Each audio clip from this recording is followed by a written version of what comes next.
Ya kita paham trading itu butuh tiga hal ini. Kita butuh teknik yang bagus, kita butuh mental yang stabil, dan kita butuh modal.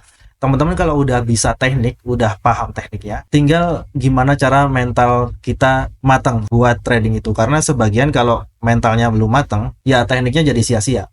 Teknik yang bagus, tapi kalau waktu eksekusi nggak 100% karena mentalnya masih kurang, ya hasilnya jadi sia-sia. Beberapa kasus yang pernah saya tangani adalah cara tradingnya udah bagus, lihat dari portofolio itu udah bagus, tapi ketika eksekusi masalah-masalah psikologi itu muncul. Grogi, ada yang maksain entry sampai berlayer-layer di satu pergerakan. Jadi satu pergerakan ada yang entry-nya sampai 9 lot. Padahal modalnya cuma $100. Itu bahaya banget. Dan terakhir adalah modal. Sebenarnya teman-teman, kalau kita modalnya dikit atau bahkan nggak ada modal sama sekali, itu juga salah satu sebab munculnya masalah-masalah psikologi kayak serakah, takut, ragu-ragu, dan dendam. Mungkin teman-teman tradingnya cuma $10 di batas minimum deposit. Itu satu hari bisa profit 50% dari $10. Akhirnya muncul rasa serakah. Wah, kalau $10 aja itu bisa profit 50%. Kalau saya $100 itu bisa profit $50. Kalau saya modal 10 juta, saya bisa dapat profit 5 juta dalam 2 hari, dalam 3 hari. Padahal secara resiko profit 50% per hari itu sangat-sangat beresiko. Iya, karena kita modalnya cuma $10, jadi 5 dolar tetap terasa dikit ya. Padahal $5 itu juga 50%. Dan dimana 50% itu sangat-sangat besar. Modal kecil juga salah satu penyebab kita serakah. Kadang juga takut rugi. Rata-rata yang saya tangkap di sini adalah takut rugi atau takut harga balik arah. Ketika kita udah profit $100, dari $100 jadi 160, belum di close, dan ada perasaan takut, wah jangan-jangan nanti balik arah. Itu juga berlaku ketika dari 100 ini turun ke 50. Itu juga nggak di close karena masih percaya diri kalau harga ini bakal naik. Takutnya kalau di close, ya kan, takutnya kalau di close harga balik arah. Akhirnya nggak di close, ditinggal tidur, paginya udah margin. Itu sering banget terjadi. Bahkan di akun teman-teman, akun kompetisi, akun pendanaan, itu saya juga sempat temuin beberapa trader mengalami kasus ini. Ragu-ragu juga. Misalnya kita udah trading modal minimal, itu buat entry ragu-ragu, ntar jangan-jangan balik arah, wah tunggu momen, wait and see, lama-lama nggak entry. Udah entry mau close, wait and see, janganlah, siapa tahu masih naik, wah siapa tahu masih ini masih itu, di luar teknik trading, di luar rencana trading yang udah kita siapin sebelumnya. Terakhir, dendam. Ini salah satu penyebab margin call paling besar ya, nggak membatasi resiko. Dan dari modal $100, trading turun jadi 90, turun jadi 80, turun jadi 70. Itu bukannya fokus recovery dikit-dikit dari 70 ke 75, tapi resikonya malah digedein. Saya nggak bisa tidur mas kalau nggak balik lagi ke break even. Akhirnya ternyata semakin modal turun malah resikonya semakin besar. Yang tadinya 0,1, karena pengen cepet-cepet balik modal, lotnya jadi 0,5, makin turun lagi jadi 1 lot, balik lagi jadi 2 lot. Bukannya recovery, malah malam itu juga akunnya hilang. Itu sering banget.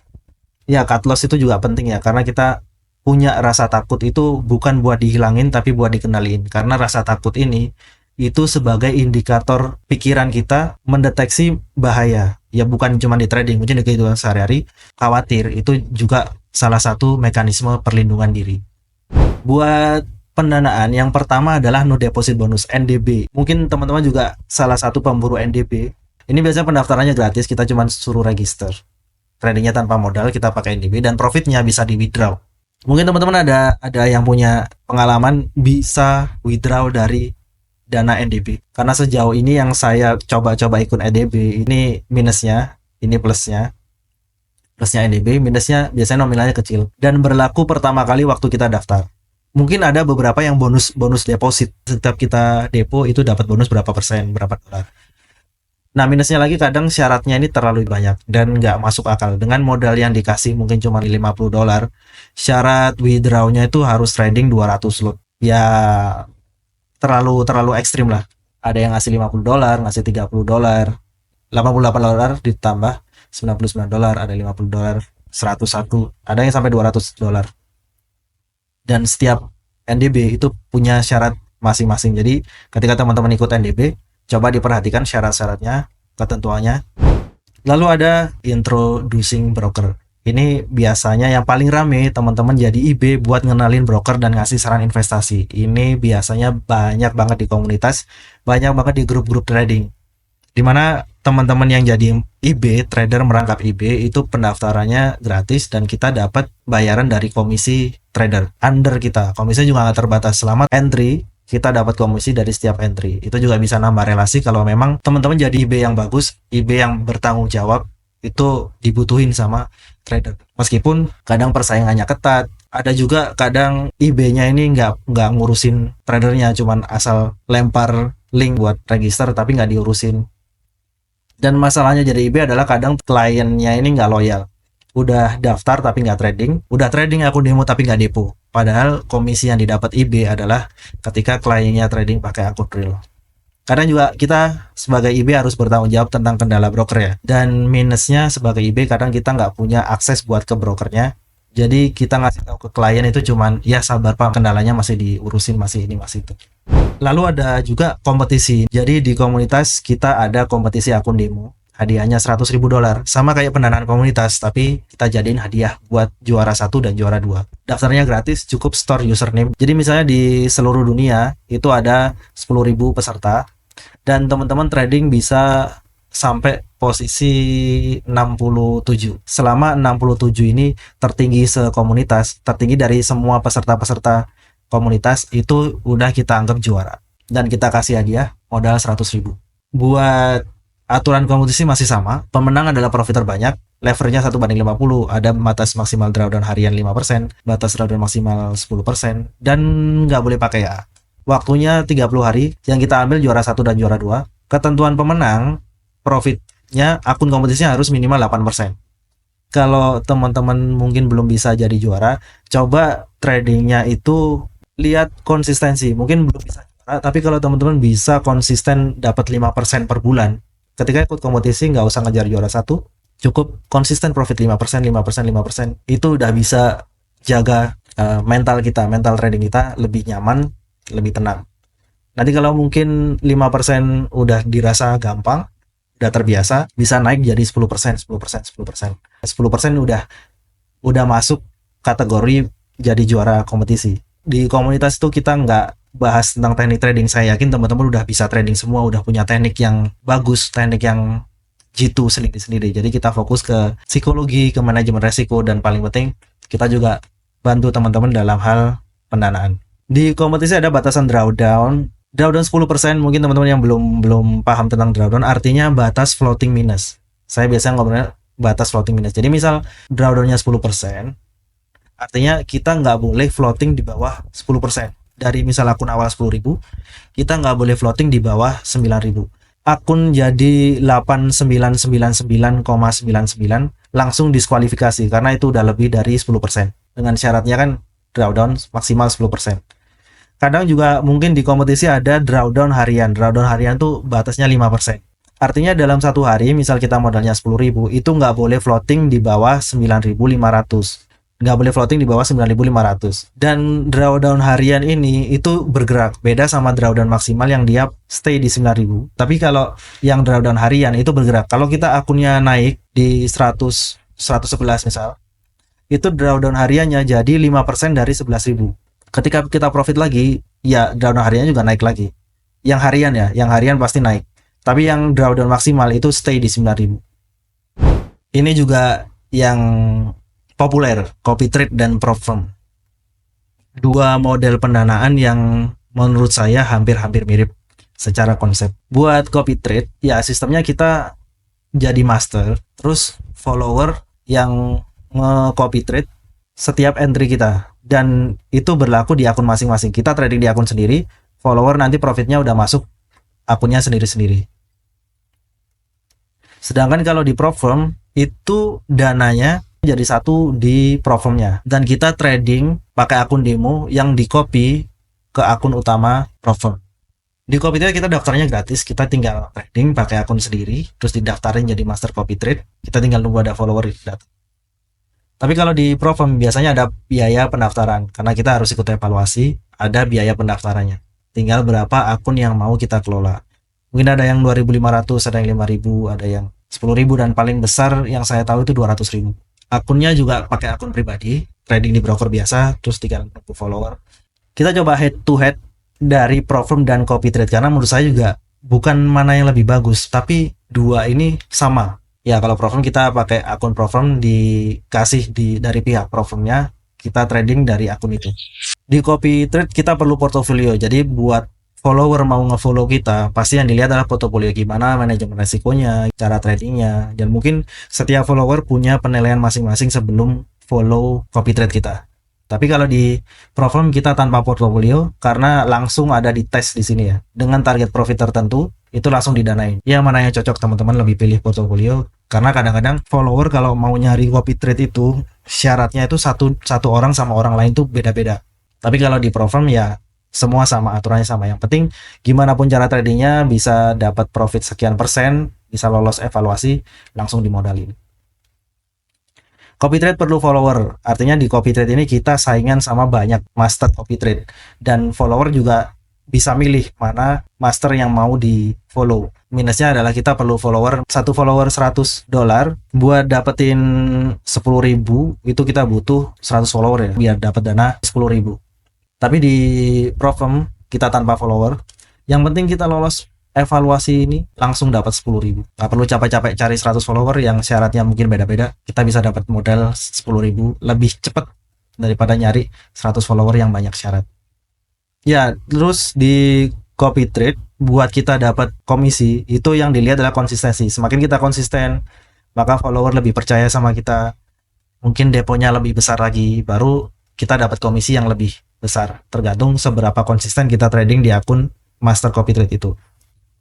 Buat di Profirm itu mungkin rata-rata programnya scaling. Jadi kita profit 10%, nanti modalnya langsung ditambah. Profit 10%, modalnya ditambah. Itu udah nggak perlu ngobrol sama follower satu-satu. Itu udah program. Siapapun yang bisa profit 10%, modalnya pasti ditambah. Ya, profitnya dari komisi. Yang mungkin kita profit dari akun sendiri, tapi juga ada tambahan dari komisi follower. Makanya semakin banyak follower, semakin besar juga komisi yang kita dapat sebagai master CopyTrade. Kalau di Profirm ya profit sharing. Mungkin ada yang awalnya itu kita cuma dapat 75%, tapi semakin lama semakin konsisten itu ada yang nawarin sampai 95 bahkan 100%. Saya nggak punya program CT FX WRN karena saya tradingnya di Profirm. Jadi daripada nyari 100 follower yang mungkin bakal makan waktu, jadi saya lebih milih daftar Profirm, lolos evaluasi dan dapat modal yang lebih besar. Broker di CopyTrade ini bebas. Kita mau trading broker apa aja pilihan kita, tinggal didaftarin jadi master CopyTrade. Bahkan ada beberapa broker yang dia punya fasilitas CopyTrade sendiri di brokernya. Kalau Profirm ya kita harus ikut apa pilihan Profirmnya, mau brokernya bagus, brokernya jelek ya itu yang ya kita nggak bisa milih, ya itu yang kita pakai. Makanya di Profirm juga kita perlu perhatiin brokernya ini bagus atau enggak. Terus drawdown ya di CopyTrade sebenarnya kita nggak ada batas drawdown ya. Karena sebagai master CopyTrade kita bisa nentuin drawdown-nya mungkin tanpa drawdown. Di MK5 juga saya sering melihat master CopyTrade yang followernya banyak, dia juga masuk halaman satu sinyal di MK5, tapi drawdown-nya bisa sampai 60%. Itu juga mungkin jadi penilaian buat follower. Kalau di Profirm udah drawdown pasti ditentuin biasanya 10%. Lewat dari ini akun langsung hangus, akun langsung diambil, udah kita nggak bisa trading pakai dana Profirm lagi. Makanya di Profirm karena kita udah dapat modal besar, nggak perlu pakai target profit yang besar, profit 2%, 3%, 4%, kalau waktunya withdraw, biasanya 2 minggu sekali ya withdraw. Jangan ditunggu nanti aja, karena keburu emosi dan malah kena drawdown. Jadi kalau ada kesempatan withdraw dan bisa withdraw, saya sarankan cepat-cepat withdraw sekecil apapun. Ini ada beberapa Profirm dengan syarat ketentuan masing-masing. Ini kalau nggak salah yang pertama ini funding traders. Target profit 10%, daily drawdown 5%, target drawdown maksimal drawdown 10%, periodenya unlimited. Jadi senyampe-nyampenya mau 1 tahun, 2 tahun, 5 tahun terserah. Tapi ya jangan lama-lama karena kita nggak trading kalau masih di tahap evaluasi, nggak profit. Minimum tracking day 1, artinya kalau kita satu hari bisa nyampe 10% langsung lolos. Ini ada aturan, biasanya ini berbeda-beda ya tiap Profirm. Ada yang max loss per trade 2%. Jadi satu kali trade udah pasti batas resikonya 2%. Kalau lebih dari itu bisa soft bridge, mungkin dikasih kesempatan kedua, ada yang langsung hangus. Tapi ini nggak semua Profirm ada. Ini kayak ini funding pips, nggak ada max loss per trade. Nah, minimum tradingnya 3 hari, yang ini 1 hari, yang ini 3 hari. Unlimited, daily-nya 5%, 10%, target profitnya 8%. Ini lebih kecil. Yang ini 10%, yang ini kita cuma butuh 8%, udah lolos. Leverage sama-sama 1/100. Payhot terakhir saya lihat ya, saya lihat di Funding Pips FXIS WRN itu kalau per minggu setiap hari Selasa itu kita dapat bagi hasil 60%. Kalau per 2 minggu itu 80%, kalau sebulan sekali itu bisa dapat 100%. Mungkin bisa dicek di Funding Pips-nya. Terakhir saya lihat kayak gitu. Ini ada beberapa lagi nih Funded Next. Fase 1 8%, fase 2 5%, daily drawdown, ini profit split 80, bisa 90 kalau kita bayarnya lebih mahal. Nilai plus lagi di Funded Next ada 15% profit sharing. Jadi meskipun kita di tahap evaluasi, kita tetap bisa dapat profit 15% dari 8 sama 5% evaluasi ini. Minimum tradingnya lebih lama lagi nih, 5 hari. Tadi 1 hari, 3 hari, ini 5 hari. Ini Nostro. Ini tanpa minimum trading days. Lebih enak, 1 hari lolos langsung dapat pendanaan. Iya, beda-beda, makanya biasanya kita trader platform itu nyari diskon. Yang ini Blue Guardian. Saya sendiri belum pernah pakai Blue Guardian, tapi beberapa teman-teman di komunitas sudah ada yang pakai dan ada yang udah lolos. Makanya saya berani kasih contohnya Blue Guardian di sini. Karena misal teman-teman ada kendala, mungkin bisa sharing sama anggota komunitas lain yang udah lolos di Blue Guardian. Targetnya 8%, maximum daily loss sama profit lossnya lebih kecil ya. 4% sama 8%. Yang lain kan 5-10, 5-10. Di sini maksimum lossnya 4 sama 8, ini lebih kecil. Jadi perlu diperhatiin. Baiknya risk per trade berapa? Nah, ini masalah teknik itu nggak bisa dipukul rata ya Pak Edi. Karena tergantung gimana kita trading, gimana strategi trading kita. Menurut saya semakin kecil semakin aman karena kaitannya sama ketahanan modal. Yang penting dana kita aman, modal kita aman buat dapetin profit 8 sama 5%. Mungkin kalau kita resikoin 1% per trade atau 1% per hari, dengan risk ratio 1/2 atau 1/3, yaitu bisa kita cek sendiri sama strategi yang kita pakai, berapa lama waktu yang kita butuhin buat lolos evaluasi. Lalu ada juga titip dana dan joki trading. Di Indonesia buruk reputasinya titip dana karena banyak banget kasus penipuan dan sebagainya. Titip dana itu kita sebagai investor, kita masukin modal ke trader yang kita percaya buat ngelola dana kita. Resikonya karena kalau tradernya ini nggak terpercaya, ya dana kita bisa dibawa lari. Ada juga joki trading. Joki trading itu kita bisa trading tapi nggak punya modal. Terus ada investor yang pengen ditradingin, kita trading pakai akun mereka dan nanti profitnya ya kita ada perjanjian dari antara trader dan yang punya akun. Lalu di komunitas juga ada program trading komunitas yang kita cukup profit 15%, nanti profitnya kita gandain. Trading bareng komunitas, pakai akun komunitas. Trading kayak di broker biasa, broker dari komunitas. Kalau profit 15%, modalnya kita gandain. Dari 100 ke 250, 250 ke 500, 500 ke 1000, sampai paling tinggi 100.000.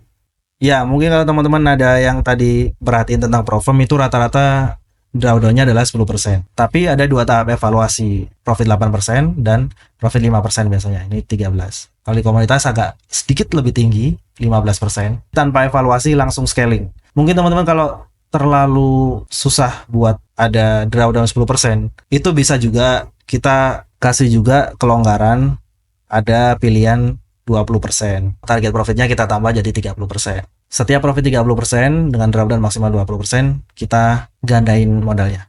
Jadi itu modal-modal yang bisa kita dapat dari trading forex. Bisa NDB, bisa IB, bisa ikut kompetisi, copy trade, prop firm, ada titip dana, ada joki trading, dan juga ada program komunitas.